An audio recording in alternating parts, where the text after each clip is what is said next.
La cara norte del Eiger es la pared montañosa más famosa del mundo.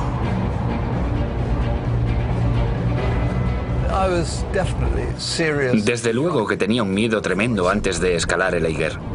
1,5 kilómetros vertical de quebradiza piedra caliza, hielo y vientos ululantes. El Eiger te abre sus puertas y subes más y más y más, y luego se cierran y no hay forma fácil de salir. Más de 60 personas han muerto en la cara norte, pero continúa fascinando como ninguna otra montaña. Es el gran escenario de la escalada, un coliseo público donde el montañismo se transforma en teatro. Creo que es un poco como ser actor y que de pronto te digan que puedes hacer Hamlet.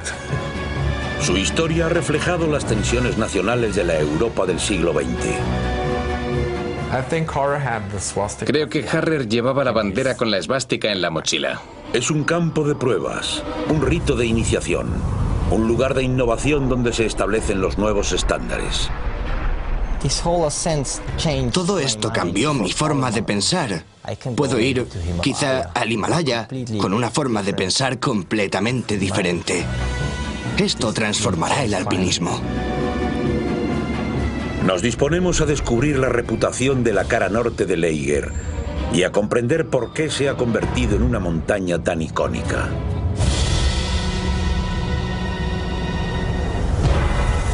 El Eiger.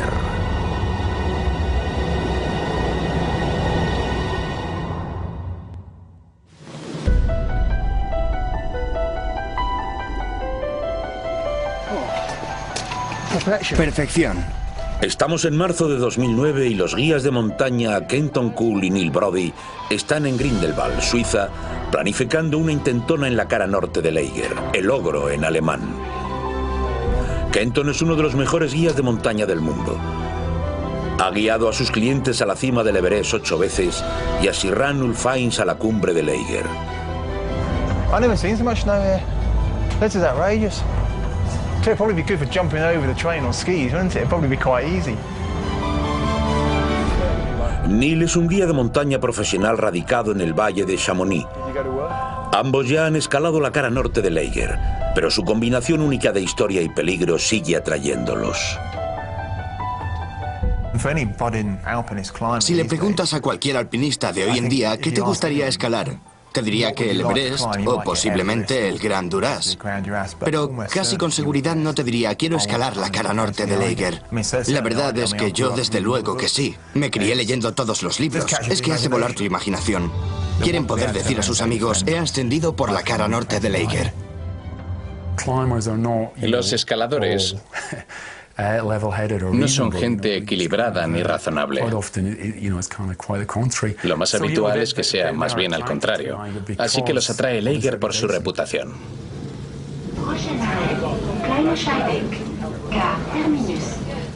Bueno, Kleine Scheidegg, el punto tradicional de partida para las gestas del Eiger. La última vez que estuve era verano. Había unas praderas maravillosas y ahora está todo cubierto de nieve. Es muy premonitorio, la verdad. Para la mayoría de los alpinistas, el Eiger sigue siendo un trofeo esquivo. Es una dificultosa ruta alpina que exige un alto nivel de pericia y compromiso. Y la cara debe estar en buenas condiciones para que los montañeros pongan el pie en ella. Este invierno las condiciones distan mucho de ser perfectas. Lleva días nevando copiosamente y el Eiger está cubierto de densas nubes. Si dejase de nevar ahora mismo, mañana podríamos mirar para allá y veríamos unas avalanchas de nieve y hielo y a veces rocas cayendo en cascada por la pared. Nosotros decimos que se desviste. Pues eso, que el Eiger se está desvistiendo de su manto invernal en cierto sentido. Y sería mortal de necesidades si nos acercáramos. Y seguramente aún quedan 48 horas de tiempo. No hace falta que luzca un cielo azul ni nada de eso. Basta con que deje de nevar y el viento amaine un poquillo y se desprenderá de su manto invernal. Y luego necesitaremos buen tiempo para el periodo en que escalemos. Sí, me voy a poner optimista y voy a decir que tenemos un 50% de posibilidades de hacer un intento. Llevamos aquí 10 días y las cosas pueden cambiar muy deprisa, así que... Sí, tengo esperanzas, sí. Pero se esquía bien. Llevamos 2 temporadas intentando filmar un ascenso por la cara norte, pero el tiempo se ha puesto en nuestra contra y la historia de Lager ha demostrado que este es un lugar que exige el máximo respeto.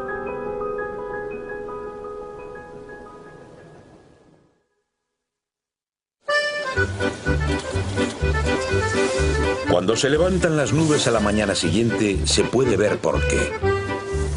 El Eiger domina la aldea de Kleine Seidel. Ninguna otra gran montaña ocupa una posición más pública. I think we'll be up to our armpits in snow, basically. I don't know about you, Neil, but I don't think I've ever seen it quite, especially the upper reaches. It looks like it's been kind of blasted. It almost looks like a big rime ice on it, kind of like Patagonia style at the top. Just such an immense face. Oof. It's giving me chills just looking at it. El Eiger es inusual. Su cumbre puede ganarse con relativa facilidad siguiendo las escarpaduras de sus flancos, pero su cara desnuda es un reto para el montañero mucho más serio.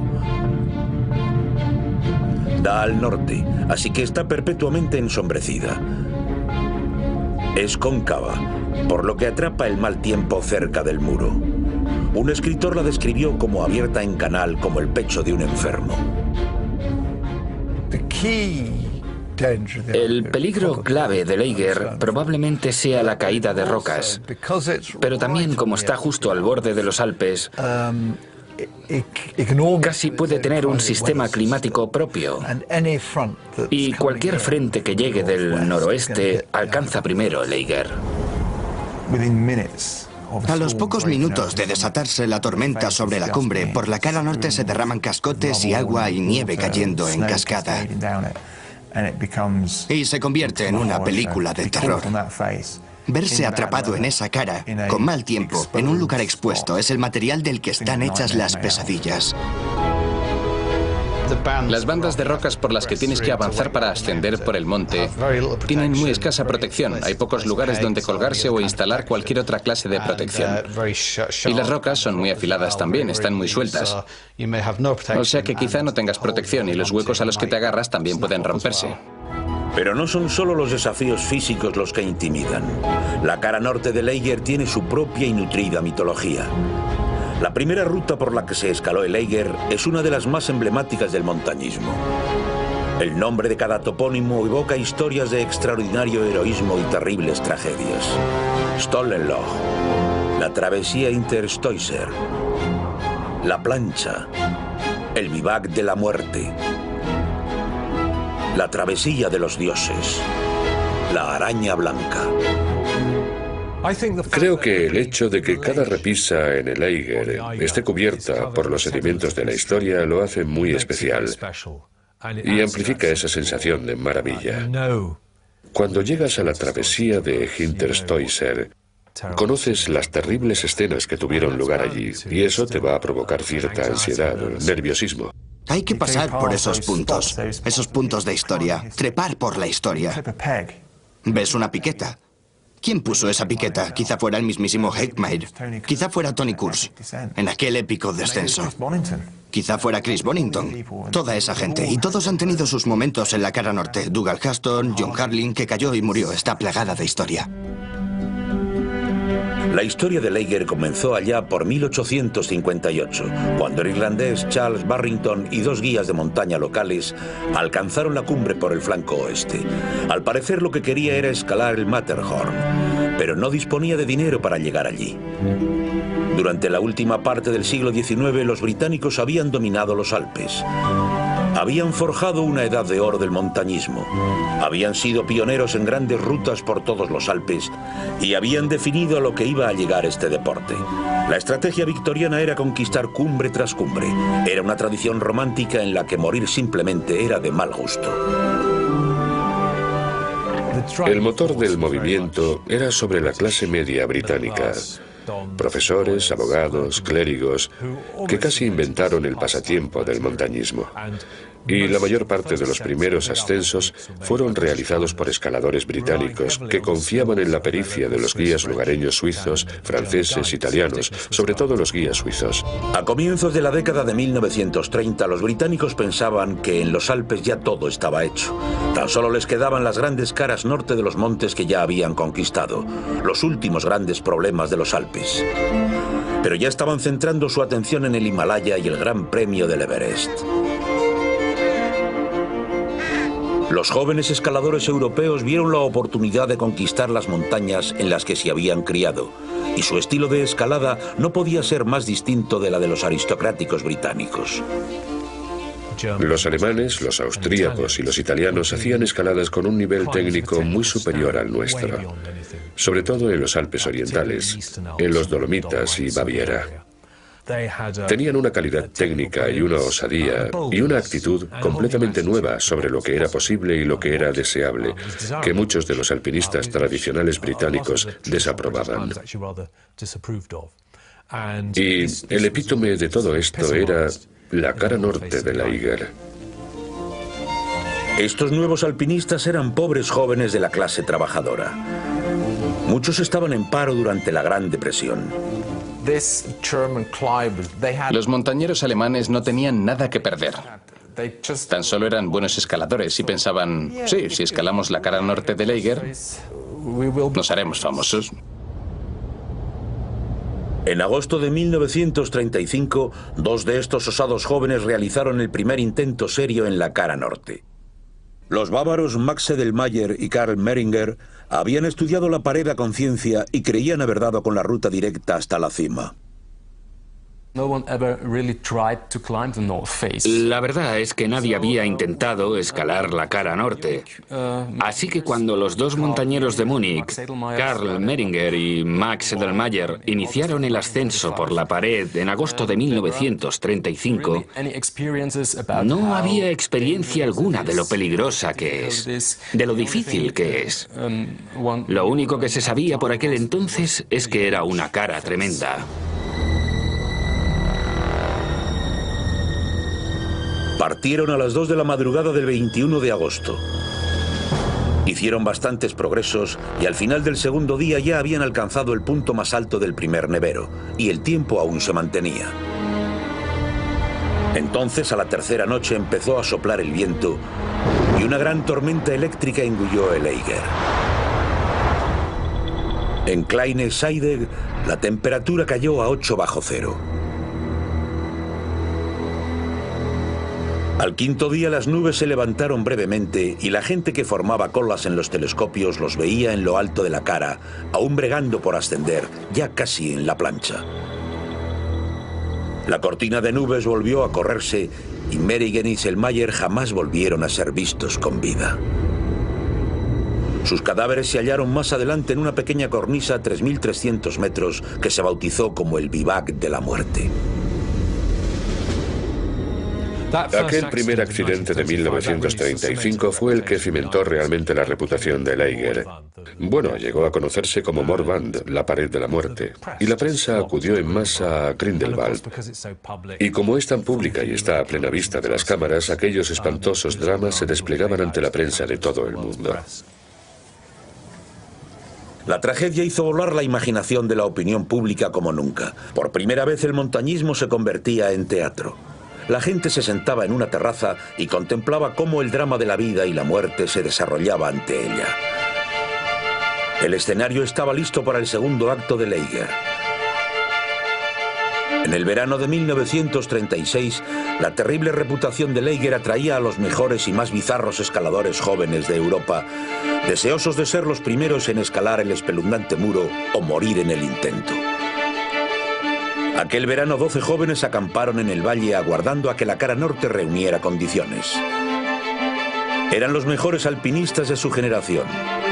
Entre ellos estaban los alemanes Andreas Hinterstoiser y Toni Kurz, y los austríacos Willy Angerer y Eddie Rainer. Ellos también habían estudiado la cara norte y habían descubierto una intrincada y compleja ruta que exigiría enormes esfuerzos. La ruta clásica por la pared del Eiger que tantos hemos seguido ahora Realmente la descubrieron Rainer, Angerer, Kurz y Hinterstoiser en 1936. Y fue Ander Hinterstoiser el que lideró la travesía crítica en la que vas desde la parte derecha de la pared por debajo de un gran acantilado vertical rojo. Y así pasas hasta el centro de la cara. Y hay un tramo crítico en el que hay una pared muy vertical, como de 70 grados, y parece de lo más lisa. Y él puso en práctica lo que entonces era una técnica muy moderna: la travesía por tensión, sirviéndose de la tensión de la cuerda para atravesar la lisa pared. Es un camino muy largo, como de 25 metros o así. Cuando vas a la travesía Interstoiser, ahora tiene una cuerda colocada. Pero aún parece muy complicada, ya que estás en una línea transversal. Y en cuanto empiezas a atravesar la montaña, retirarse ya resulta mucho más difícil, porque retirarse hacia abajo es bastante sencillo. Pero cuando empiezas a retirarte hacia un lado, todo se pone algo más complicado. La brillante y audaz travesía del Interstoiser había abierto la puerta de la cara norte de Leiger. La ruta hacia arriba estaba abierta de par en par para ellos. Subieron hasta la plancha, casi el punto alcanzado por Sedlmayr y Meringer el año anterior, y fue entonces cuando empezaron a retirarse. Las razones de su retirada no están claras, pero es posible que Angerer estuviera gravemente herido por una roca caída. Su ruta de retirada los colocó en una zona de paso de constantes avalanchas. Durante todo el tiempo se vieron bombardeados por salvas mortíferas de rocas sueltas que caían de arriba, y probablemente del granizo que caía, e incluso de cascadas cuando subía la temperatura. Puede ser absolutamente criminal. Y en los huecos intermitentes entre las nubes, la gente del valle veía aquellas figuras diminutas retirándose. Las veían por los telescopios. Cuando llegaron de nuevo a la travesía, se dieron cuenta de que habían cometido un terrible error. En lugar de dejar una cuerda colocada, Interstoiser se la había llevado. Ahora tendría que volver a pasar sin tener la cuerda tendida. Y ahora el tiempo era muy malo. Para colmo de males, las lisas losas de caliza ahora estaban cubiertas de escarcha, una capa de hielo. Así que se había vuelto prácticamente imposible. Lo intentó y lo intentó, pero al final tuvo que abandonar exhausto. El único modo de descender del monte era derechos hacia abajo. El problema de eso es que bajo la travesía de Hinterstoiser hay grandes salientes, hay un cortado. Así que cuando comenzaron a rapelar, se adentraron en un territorio desconocido con grandes aledizos que los iban a dejar colgando en el aire. Y fue a todo esto cuando, con las cuerdas congeladas, 4 personas clavando piquetas, desesperados por bajar a aquel hombre herido, en algún momento de toda esa confusión, no sabemos exactamente cómo pasó, pero, en resumen, alguien se cayó, arrastró a los demás. Una piqueta falló y de pronto había 4 cuerpos colgando en el vacío. Había cuerdas que pendían en el aire. Y aquello acabó con 3 hombres muertos y un hombre, Tony Kurz, aún vivo. Pero colgando, literalmente colgando de la cuerda, en el vacío, bajo uno de aquellos grandes aledizos. El ferrocarril de Leiger atraviesa la montaña y hay ventanas panorámicas para que se asomen los guardias del ferrocarril y el público. Aquella noche un guardia oyó un grito a través de la ventana de Stollenloch. Al darse cuenta de que había escaladores en apuros, alertó a los guías de montaña y una partida de rescate salió por la ventana y se aventuró en la tormenta. Suben en un tren especial, trepan por la cara y gritan a Kurz: "No podemos hacer nada esta noche, intenta aguantar esta noche, volveremos por la mañana".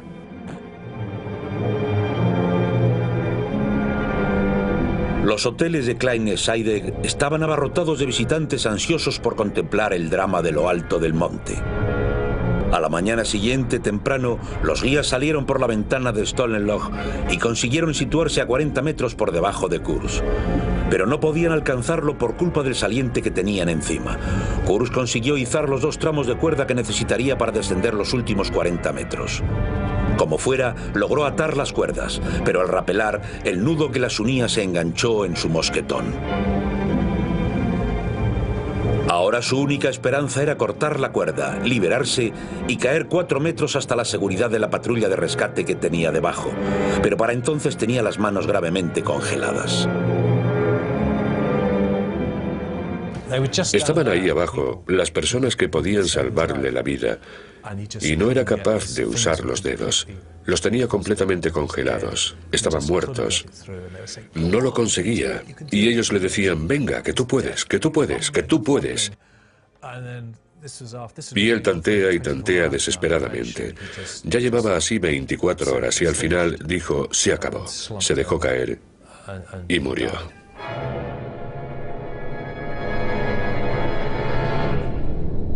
El historiador de Leiger, Rainer Redner, cree que se podría haber salvado a Kurz. Uno de los guías tenía una cuerda larga, colocada entre la espalda y la mochila, pero no en la mochila. Y al hacer un movimiento brusco, la cuerda se salió y cayó hasta la base de la cara norte. Y eso fue algo verdaderamente trágico, porque quizá eso habría salvado la vida de Tony Kurz. Posteriormente descolgaron el cadáver de Kurz. Estas imágenes descubiertas recientemente muestran a los guías de montaña recuperando su cuerpo. La prensa y el público estaban cautivados por el exquisito horror de la muerte de Tony Kurz. Tony Kurz. Aquello era perfecto. Porque es un poquito irónico, pero era la vida. Pasaron 2 días, 3 días, y la gente estaba allí. Y la radio estaba allí. Y los periódicos estaban allí. Los buitres estaban todos allí, sí, se agolpaban en los telescopios. Fue buenísimo para el negocio, para el turismo. Es como el circo romano, pero al revés. En lugar de mirar hacia abajo en el anfiteatro, están mirando hacia arriba. Siempre he dicho que si hubiera habido televisión, yo creo que habrían retransmitido en directo la muerte de Tony Kurz, ya que fue muy dramático. Había 4 montañeros atrapados en la cara norte y luego 2 equipos de rescate luchando contra todo. El tiempo era malo y todo eso. No podías inventarte algo mejor. El Eiger era primera plana en toda Europa una vez más. Las autoridades suizas prohibieron escalar la cara norte del Eiger. Y el coronel Strutt, del club alpino británico, estaba indignado. Escribió diciendo que era sencillamente un pasatiempo para retrasados mentales y que quien quiera que hubiera logrado escalar la cara norte del Eiger podía sentirse satisfecho, sabiendo que había conseguido la hazaña más imbécil de la historia del montañismo. Imbécil o no, para los montañeros la cara norte del Eiger se había convertido en un trofeo aún mayor.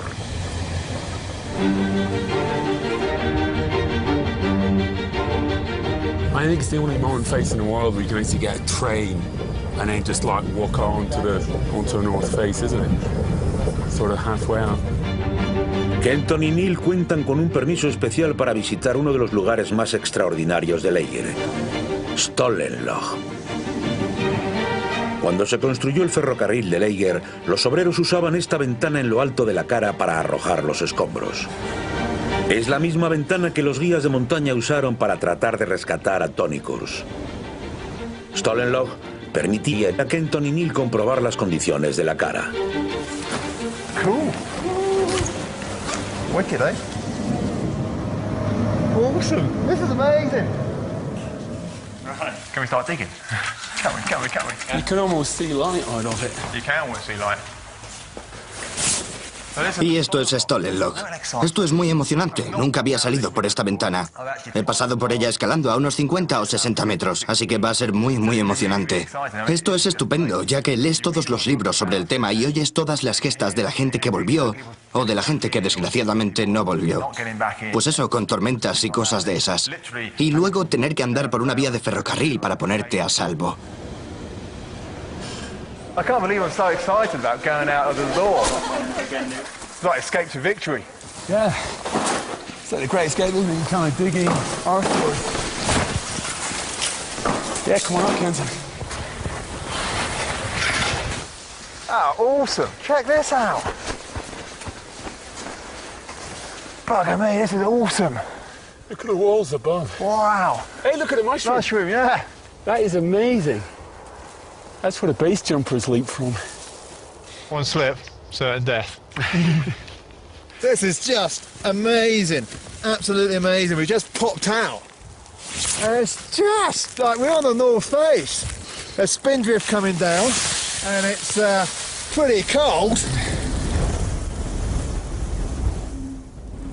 It's quite foreboding, actually. Es bastante premonitorio, la verdad. O sea, este es el escenario de muchas hazañas, de muchas historias casi de terror sobre gente luchando por sobrevivir, por subir ahí arriba. Y probablemente no haya ninguna tan mala como la gesta del 36 de Tony Kurz y sus buenísimos compañeros de escalada y amigos. De niño me crié leyendo cosas como La Araña Blanca, el libro que te narra la historia de Lager. Estar aquí, ser parte de él y tener tiempo para pensar en ello, eso es lo que me emociona tanto hoy. Normalmente subimos aquí lo más rápidamente que podemos, trepando muy deprisa para tratar de subir lo más alto posible antes de vivaquear. Pero hoy tengo tiempo para mirar alrededor y empaparme de todo esto. Es un lugar muy emotivo, la verdad. Sí que lo es. Y salir por la ventana. Quienes han abierto esa puerta y han entrado diciendo gracias a Dios que estamos vivos. Pues eso, hemos escapado. O al contrario, ¿quién ha cerrado la puerta sabiendo que alguien se ha quedado aquí fuera? Es un lugar con mucha fuerza. La tragedia de Kurz hizo que el Eiger se volviera irresistible para los alpinistas. La prohibición suiza solo duró 4 meses y en 1937 2 jóvenes italianos murieron en la pared.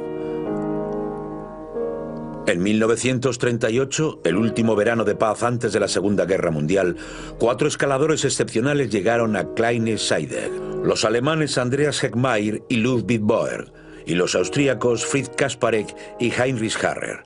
Su ruta se ha convertido en uno de los grandes clásicos del alpinismo. Es una ruta muy complicada. No es subir recto y bajar.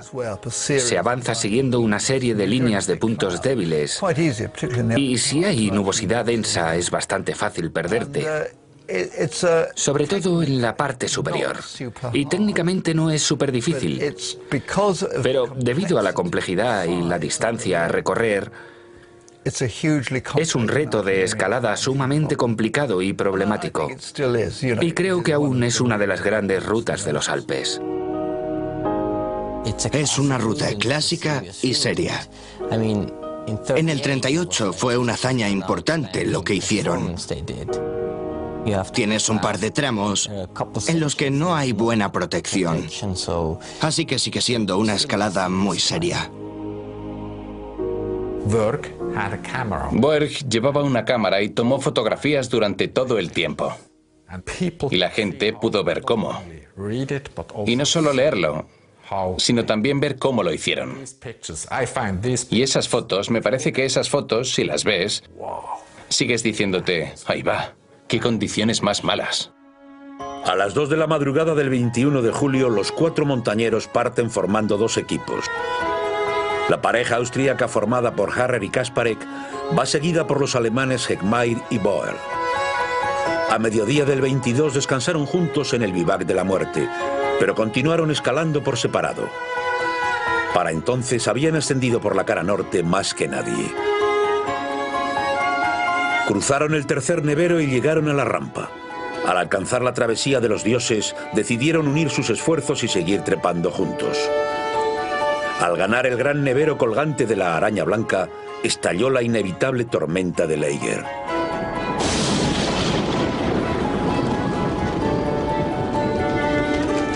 Por la cara caían piedras y avalanchas, pero los 4 se afanaron por las fisuras de salida y al final llegaron a la cima.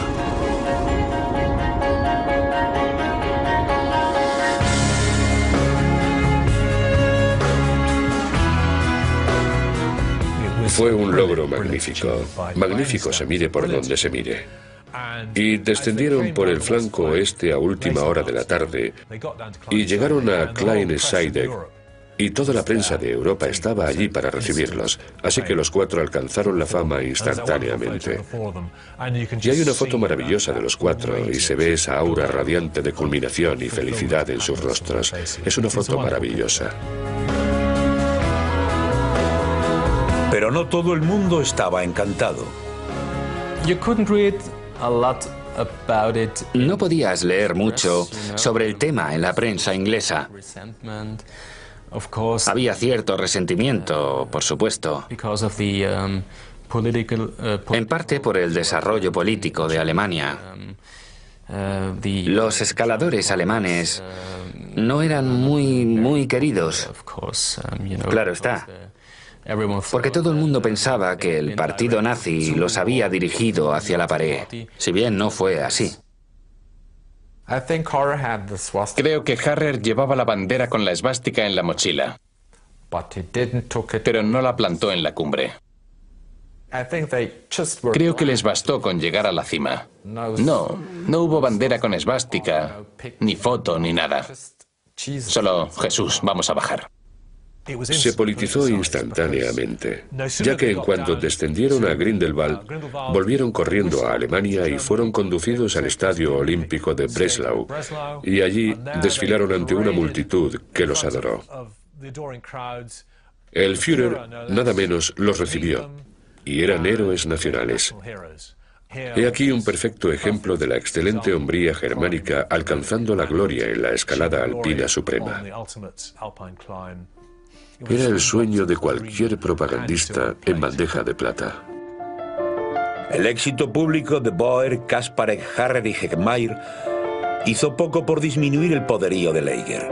Abrió la puerta a una hueste de jóvenes ambiciosos y diestros guías, deseosos por probar su valía y hacerse con el supremo trofeo alpino para sus naciones. Las dos siguientes décadas serían testigo de 30 ascensos exitosos. Pero por cada expedición con éxito, parecía que Leiger debía cobrarse un precio. La muerte, el desastre y la controversia continuaron acosando a la cara norte. A finales de los 50 ya no bastaba con escalar la ruta clásica de Heckmair.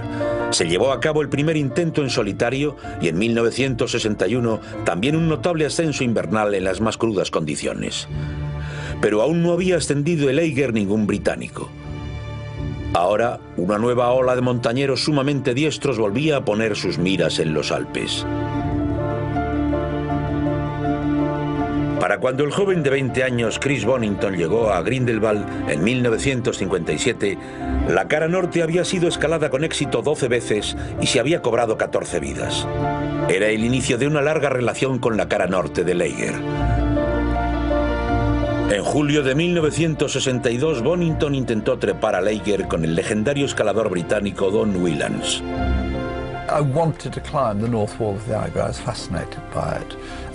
Quería escalar la cara norte de Leiger, me fascinaba y también a Don. Yo diría que seguramente sería 1961 o 62. Don estaba en el cenit absoluto de sus facultades. Era uno de los mejores alpinistas del mundo en aquellos tiempos, pero era mucho más que eso. Tenía el mejor sentido de la escalada, la mejor concepción de la montaña que nadie que haya conocido jamás. Estaba muy por encima de mí. Tenía más experiencia que yo, pero, en fin, escalaba de un modo muy meditado, muy centrado, y lo consideraba absolutamente todo. Y en una montaña no podías tener un compañero mejor, porque sabías que nunca jamás dejaría a nadie en la estacada. Al mismo tiempo había otro fuerte equipo británico en la cara, Brian Nally y Barry Brewster. Era una carrera entre escaladores británicos por ser los primeros en llegar. Habíamos subido y evidentemente las condiciones eran malas.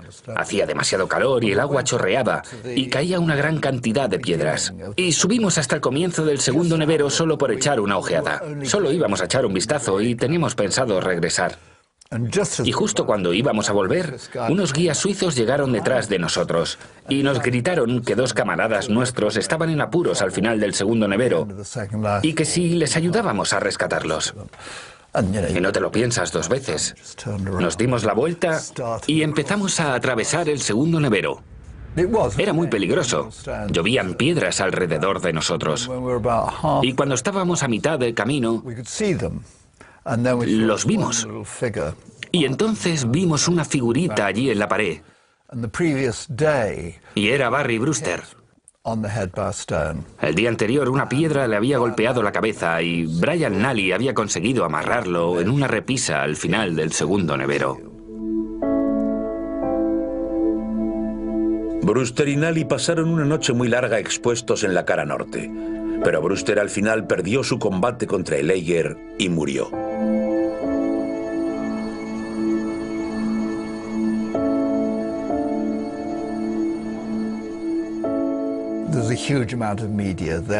Allí había un montón de medios, había flashes y de todo.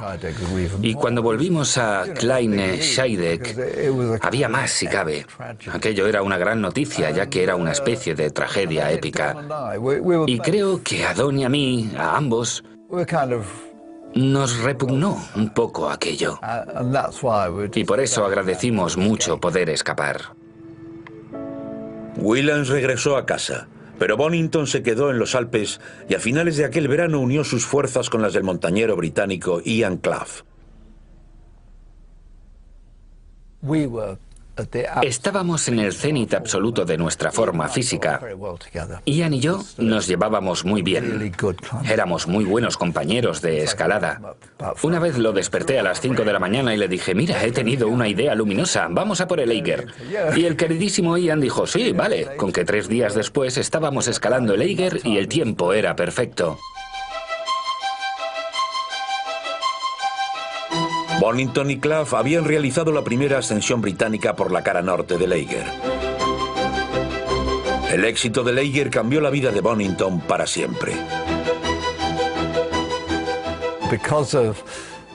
Gracias al Eiger me pidieron que escribiera mi primer libro.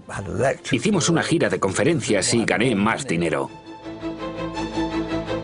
Es una cara extraordinaria y una escalada extraordinaria. Y hay que tener en cuenta que fue en 1962, cuando era muy misteriosa, muy desafiante.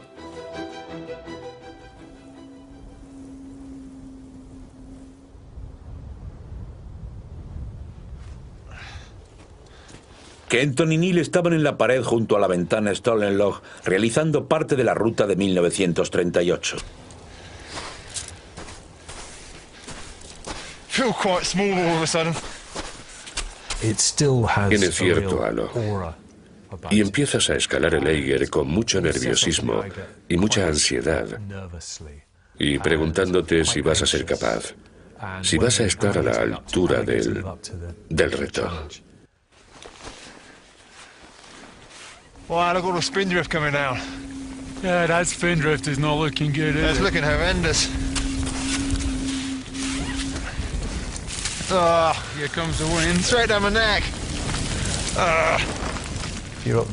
Si estás ahí arriba, siempre está oscuro. Siempre está... Miras a lo lejos, a los increíbles prados alpinos que tienes debajo con el sol brillando sobre ellos. O en invierno ves a todo el mundo esquiando al sol y sentados a las mesas comiendo y bebiendo y pasándoselo bien.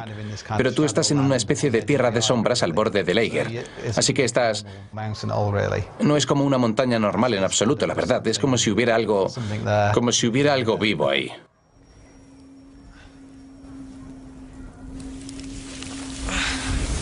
Bloody hell. Yeah, this is not North Face conditions at all.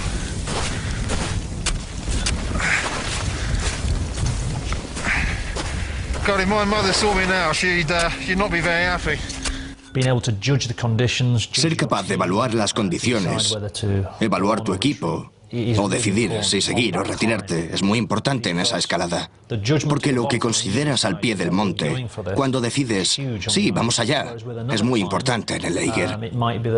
En cambio, en cualquier otra escalada puede ser que lo intentes y pienses, hoy no es un buen día, no me encuentro bien, o ¿podemos volver a bajar? Pero aunque solo escales hasta la mitad del Eiger, ya estás muy comprometido.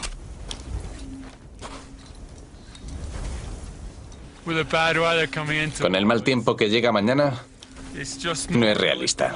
No es posible. No, yo creo que no. Bueno, creo que ambos hemos llegado a un punto hoy en el que ya hemos visto bastante. Me conformo. Las condiciones no son perfectas. Hay malas previsiones meteorológicas. Creo que es hora de retirarse a la ventana de abajo. Y ya volveremos a luchar con la cara otro día. Pero en lo que a mí respecta, desde mi perspectiva de guía y escalador, esto es imposible. No vamos a poder hacerlo.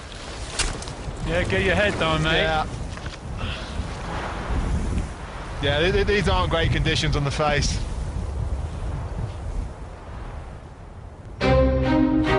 A principios de los 60, alpinistas de toda Europa buscaban el siguiente gran premio en la cara norte de Eiger.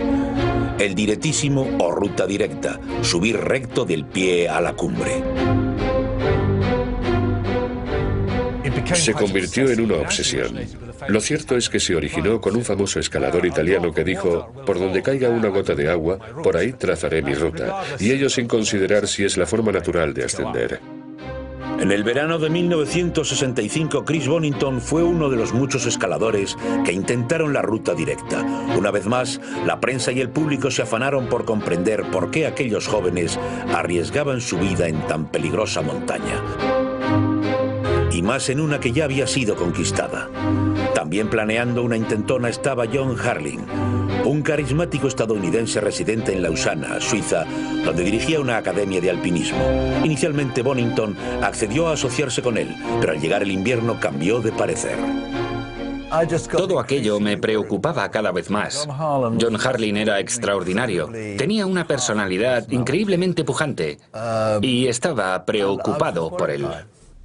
En lugar de eso, Bonington accedió a fotografiar el ascenso para el Daily Telegraph, trabajando en la pared mientras los equipos escalaban. La ruta directa de Harling fue algo así como un gran circo mediático. Los escaladores nunca saben qué carta quedarse cuando los medios se involucran en el montañismo, ya que les gusta que sea algo un poco más privado, que es por lo que no suele entenderse muy bien generalmente, porque los escaladores no son muy abiertos al respecto. Y algunos estaban muy en contra de aquello, de que se filmara, de tener periodistas y todo ese alboroto. En febrero de 1966 la presión era enorme. Un fuerte equipo alemán también pensaba intentar la ruta directa. Harling había invitado al joven escalador británico Dougal Huston para sustituir a Bonington. La prensa mundial se congregó en Kleine Scheide para ver el espectáculo. Los alemanes partieron antes, un equipo de 8 hombres que usaba tácticas de sitio ensayadas en el Himalaya. Cuerdas fijas, escalas, campamentos equipados con suministros. Tener equipos dedicados a la escalada abastecidos desde abajo significaba que podían continuar ascendiendo pese al mal tiempo. Continuarían hasta alcanzar la cima. La ruta directa de Eiger sería conquistada. John Harling, Dougal Huston y un especialista en roca estadounidense, Leighton Core, partieron también. Aquello se convirtió en una carrera, y no es que los escaladores la preparasen, pero se transformó en una carrera con el equipo alemán, unos escaladores alemanes muy buenos que trepaban en paralelo con el equipo anglo-estadounidense. Habían escogido el peor invierno en décadas. Subieron centímetro a centímetro en condiciones sobrecogedoras. Al cabo de 18 días habían llegado al Vivac de la Muerte, el lugar donde Selmayr y Meringer habían muerto congelados 31 años antes. En los años 60 la idea de escalar esta gran pared en invierno era casi escandalosa. Parecía algo prohibido. Y hacer ese tipo de escaladas tan técnica, con los dedos muy fríos, con todo enterrado en nieve polvo, parecía casi imposible.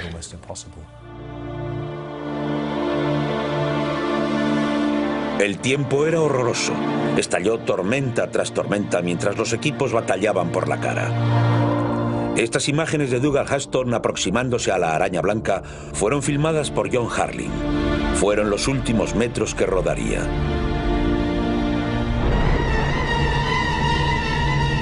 El 22 de marzo, un mes después de que su equipo pisara el muro, una cuerda se rompió y John Harling cayó y murió. Había un accidente esperando a suceder.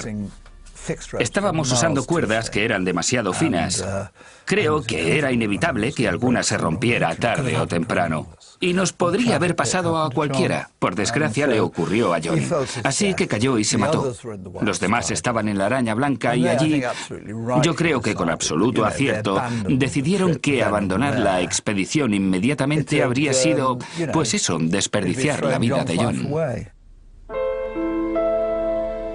Dougal Haston, el miembro escocés del equipo, estaba sobre la cuerda que se había roto y unió sus fuerzas con los alemanes para completar el ascenso en memoria de John Harling. Era una ruta abrumadora, de mucha dureza, que iba en línea recta directamente por el centro de ese inmenso triángulo. Así que fue un gran logro. La prensa gozó de lo lindo. La noticia tenía todos los elementos de la perfecta tragedia de Laeger.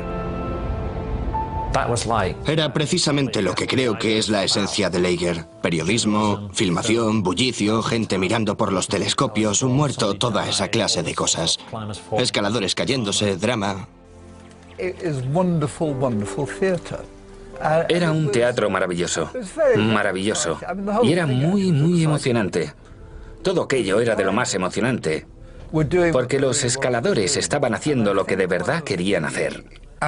Y creo que uno de los aspectos en los que creo que mi generación de escaladores ha sido afortunada es que la clase de escalada que queríamos hacer por nosotros mismos sea la cara norte de Laeger por la ruta habitual, o la ruta directa de Laeger. Eran retos reales, genuinos, tradicionales. Era algo en lo que la prensa podía meter la cabeza y seguirlo. En cambio, hoy en día, no creo que los medios puedan ya meter la cabeza en la escalada dura. En los años 30, el Laeger se consideraba inescalable. El coto de los imbéciles y los retrasados mentales. En 2009, el fenómeno suizo Uli Steck llevó a cabo un ascenso por la cara norte en solo 2 horas y 47 minutos. Para mí fue completamente diferente. Subes ahí y es como si fueras a correr. Coges el primer tren, te tomas un café y a las 9 en punto de la mañana empiezas a escalar. Y sabes que exactamente a la hora del almuerzo estarás en la cumbre. Cambia completamente en tu cabeza. Así que solo pasas 3 horas expuesto en la cara. Ya ha dejado de ser ese montañismo serio. Y me paso como un año entrenándome expresamente para este ascenso rápido. Es como entrenarse para un maratón.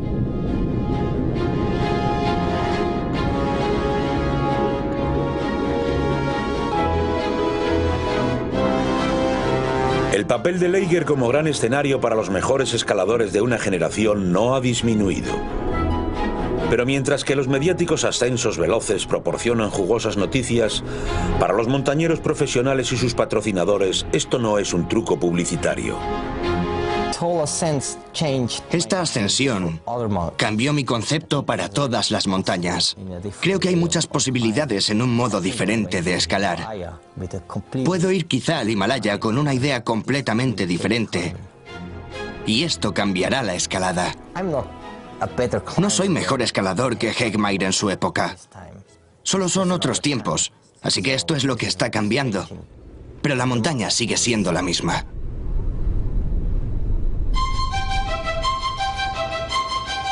El Laeger es el tatarabuelo de las caras norte alpinas. En tiempos considerado invencible, un ogro maligno, ya se ha escalado por todas las rutas concebibles.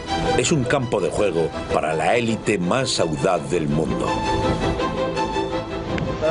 Estoy sobre Laeger, a 3.186 metros del suelo.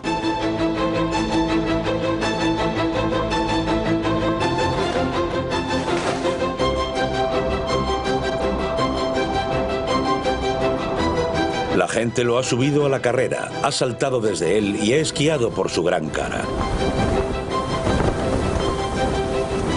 Pero pese a todo, la cara norte del Eiger aún se gana el respeto de los mejores alpinistas del mundo.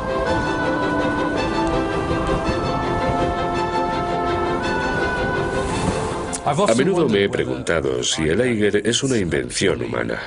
Si en realidad es solo esta historia que hemos creado en torno a él y a la mismísima situación tan pública, toda la horterada de ahí abajo en Kleine Scheidegg, la gente de los telescopios, las terribles historias de los accidentes y las espantosas tragedias. Me pregunto si es solo eso o si la pared en sí es intrínsecamente interesante. Y de hecho, cuando vas ahí, es la mayor pared de los Alpes. Es colosal, es única. Muchos jamás escalarán el Eiger, no porque no podrían efectuar los movimientos precisos si tuvieran la seguridad de una cuerda sobre ellos, sino en realidad porque exige un gran compromiso, riesgos y poner a prueba si crees en ti mismo. Seguramente te gustaría aunque te cayeras. No tendrías que hacerlo, pero oye, no estás realmente completo si no lo has escalado. O al menos has vivido una gran aventura en él. Los avances en la predicción meteorológica y las técnicas de rescate han hecho del Eiger un lugar mucho más seguro que hace 50 años. Y mientras que las otras grandes montañas se han visto menguadas por el comercialismo, el Eiger aún conserva un algo especial. Ha sido el escenario en el que se han representado algunas de las historias más emblemáticas de la historia del montañismo ante un público ávido. Y ya solo por esa razón sigue siendo único. Personalmente creemos que por la recompensa vale la pena el riesgo, aunque a quien no escala le pueda parecer una locura. Lo hacemos por esos momentos que son totalmente impagables. Así que, ¿por qué nos enfrentamos a las caras norte? No lo sé, la verdad es extraño. Y especialmente esta. Esta es la mayor, la peor, la más horrible de todas.